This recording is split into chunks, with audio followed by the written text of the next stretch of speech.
की रामायण के बाल कांड में वर्णित कथा के अनुसार पौराणिक काल में प्रभु श्री राम के नगर अयोध्यापुरी में सगर नाम के एक राजा हुआ करते थे।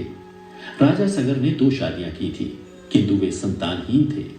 राजा सगर की पटरानी का नाम केशिनी था और केशिनी राजा विदर्भ की पुत्री थी, जबकि सगर की दूसरी रानी का नाम था सुमति, जो राजा अरिष्टनेमि की कन्या थी। जब काफी समय तक राजा सगर को दोनों पत्नियों से कोई संतान की प्राप्ति नहीं हुई, तो एक दिन वे अपनी दोनों पत्नियों को लेकर हिमालय के भृगु प्रस्रवण नामक स्थान पर पुत्र की प्राप्ति के लिए तपस्या करने चल दिए और वहां पहुंचकर वे अपनी दोनों रानियों के साथ महर्षि भृगु की तपस्या में लीन हो गए। कुछ समय बाद महर्षि भृगु उनकी तपस्या से प्रसन्न हो राजा सगर और उनकी दोनों पत्नियों के सामने आए और उन्हें वर दिया कि उन्हें अनेक पुत्र प्राप्त होंगे, परंतु साथ ही ये भी कहा कि राजा सगर की दोनों पत्नियों में से केवल एक पत्नी केवल एक पुत्र को जन्म देगी, जो उनके वंश को आगे बढ़ाएगा, और दूसरी पत्नी से राजा सगर को 60,000 पुत्रों की प्राप्ति होगी। यह सुन दोनों रानियों ने महर्षि भृगु को प्रणाम करते हुए पूछा, हे भगवान, ये तो बताइए कि हम दोनों रानियों में से कौन कितने पुत्रों को जन्म देगा। तब महर्षि भृगु ने कहा कि यह तुम दोनों की इच्छा पर निर्भर है। महर्षि की बातें सुनकर रानी केशिनी ने वंश को बढ़ाने वाले एक पुत्र की कामना की और रानी सुमति ने 60,000 पुत्रों को जन्म देने का फैसला किया। उसके बाद राजा सगर महर्षि भृगु को प्रणाम कर रानियों सहित अपनी राजधानी को लौट आए। उसके बाद समय आने पर रानी केशिनी ने महर्षि भृगु के वरदान के अनुरूप एक पुत्र को जन्म दिया, जिसका नाम असमंजस रखा गया। वहीं रानी सुमति के गर्भ से एक तुम्बा उत्पन्न हुआ, जिसे देख राजा सगर निराश हो गए, परंतु जब उस तुम्बा को फोड़ा गया तो उसमें से 60,000 छोटे छोटे बालक उत्पन्न हुए, जिसे घृत से भरे घड़े में पाला पोसा गया। समय के साथ जब वे सभी 60,000 राजकुमार युवा हुए तो राजा सगर का ज्येष्ठ पुत्र असमंजस दुराचारी हो गया। वह अयोध्यापुरी के छोटे छोटे बालकों को सरयू नदी में फेंक देते, जिसे देखकर उसे बड़ा ही आनंद आता। यह देख राजा सागर ने असमंजस का विवाह इस उम्मीद से करवा दिया कि शायद विवाह के पश्चात वह बुरा कर्म छोड़ दे, परंतु ऐसा नहीं हुआ। फिर अंत में राजा सागर ने अपने ज्येष्ठ पुत्र असमंजस को अपने राज्य से निर्वासित कर दिया। राज्य से निर्वासित होने के बाद असमंजस की पत्नी ने एक पुत्र को जन्म दिया, जिसका नाम अंशुमान रखा गया। बड़ा होने पर असमंजस का वह पुत्र सदाचारी और पराक्रमी हुआ। कुछ समय बाद राजा सगर के मन में अश्वमेध यज्ञ करने का विचार आया। उसके बाद राजा सगर ने हिमालय एवं विंध्याचल के बीच की हरितिमा युक्त नामक पवित्र स्थान पर एक विशाल एवं भव्य यज्ञ मंडप का निर्माण करवाया। फिर राजा सगर ब्राह्मणों के साथ बैठकर यज्ञ की अग्नि में आहुति डालने लगे और अश्वमेध यज्ञ के अश्व की रक्षा के लिए अंशुमान के नेतृत्व में अयोध्यापुरी की सेना निकल पड़ी। अश्वमेध यज्ञ का अश्व कई राज्यों से होकर गुजरा, किंतु किसी ने उसे रोकने का साहस नहीं किया। सभी राज्यों ने बिना युद्ध के ही महाराज सगर की मित्रता स्वीकार कर ली। उधर जब देवराज इंद्र को यह पता चला कि पृथ्वी लोक पर राजा सगर द्वारा किया जा रहा अश्वमेध यज्ञ सफलतापूर्वक संपन्न होने वाला है, तो उन्हें अपने सिंहासन जाने का डर सताने लगा। फिर देवराज इंद्र ने एक राक्षस का रूप धारण कर अश्वमेध यज्ञ के अश्व को चुरा लिया और उसे ले जाकर कपिल मुनि के आश्रम में बांध दिया। इधर अंशुमान अपने सैनिकों के साथ उस अश्व को खोजने लगे, लेकिन काफी देर खोजने के बाद भी अश्व नहीं मिला। फिर अंशुमान ने यह बात जाकर राजा सगर को बताई। तब राजा सगर ने अपने 60,000 पुत्रों को आदेश दिया कि तीनों लोकों में अश्वमेध यज्ञ का वह अश्व जहां कहीं भी हो, उसे ढूंढ कर लाओ। पिता का आदेश पाते ही सगर के सभी 60,000 पुत्र अश्व को खोजने निकल पड़े।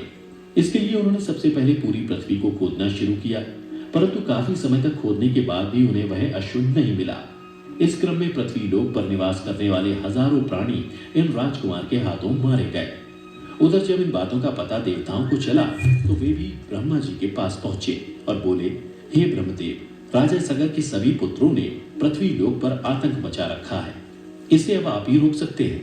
तब ब्रह्मा जी ने कहा, देवगण, ये राजकुमार क्रोध एवं मद में अंधे होकर ऐसा कर रहे हैं।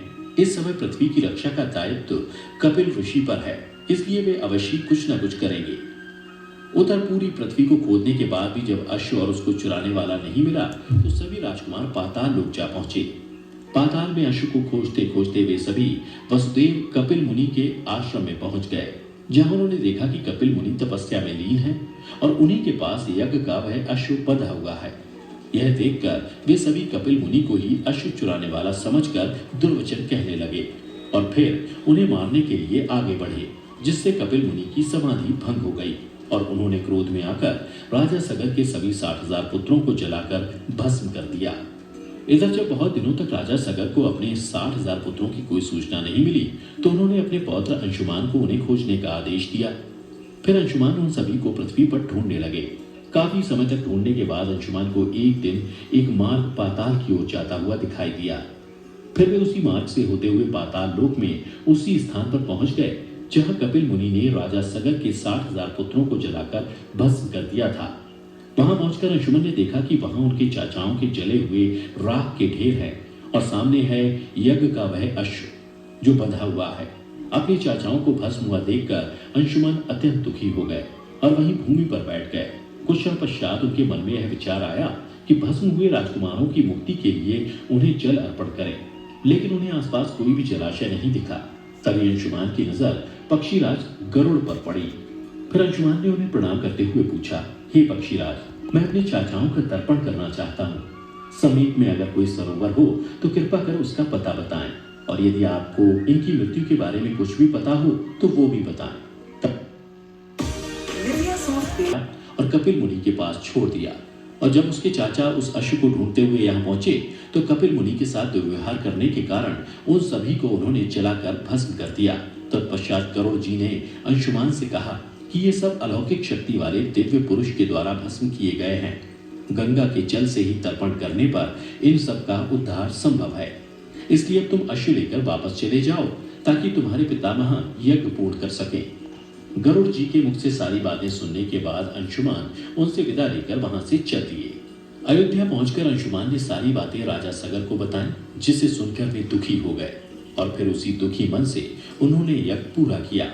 उसके बाद अपने पुत्रों की मुक्ति के लिए वो देवी गंगा को पृथ्वी पर लाने के उद्देश्य से तपस्या करने वन में चले गए।